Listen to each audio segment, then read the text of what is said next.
மீன் குழம்பு எங்கள் ஊர் ஸ்டைலில் வைக்க போகிறேன். அதுக்கு வந்து கொஞ்சம் தேங்காய், கொஞ்சம் ஆனியன், கொஞ்சம் ஜீரகம் வந்து நல்லா கிரைண்ட் பண்ணிட்டு வந்துடலாம். இந்த அளவுக்கு நல்லா பேஸ்ட்டாக இருக்கிற மாதிரி பார்த்துக்கோங்க. அப்படியே உள்ளே ஊற்றிடும். தக்காளி கொஞ்சம் ஆட் பண்ணிக்கணும். தக்காளி வந்து கம்மியாக தான் ஆட் பண்ணணும். ஏன்னு பார்த்தீங்கன்னா நம்ம புளி யூஸ் பண்ணுவோம்.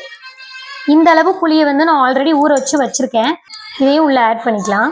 1 ஸ்பூன் மல்லி பவுடருக்கு 1 ஸ்பூன் வத்தல் பவுடர் அந்த ரேஞ்சில் போடணும்.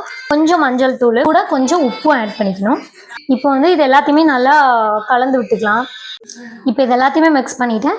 இதை அப்படியே அடுப்பில் எடுத்து வச்சிட வேண்டியதான். கொதிச்சதுக்கு அப்புறமா மீன் போடலாம். இதோட பச்சை ஸ்மெல்லாம் போனதுக்கு அப்புறமா தான் மீன் போடணும். நல்லா கொதிச்சு வந்துருச்சு. இப்போ வந்து நம்ம வெட்டி வச்சிருக்கிற மீனை உள்ளே வச்சிடலாம். அப்படியே அதை கொதிக்கட்டும். க்ளோஸ் பண்ணி வச்சிடலாம். அடுப்பு வந்து மீடியம் ஃப்ளேமில் வச்சுக்கோங்க. கிளறி இந்த மாதிரி உள்ளே ஊற்றிடணும். குழம்பு ரெடி.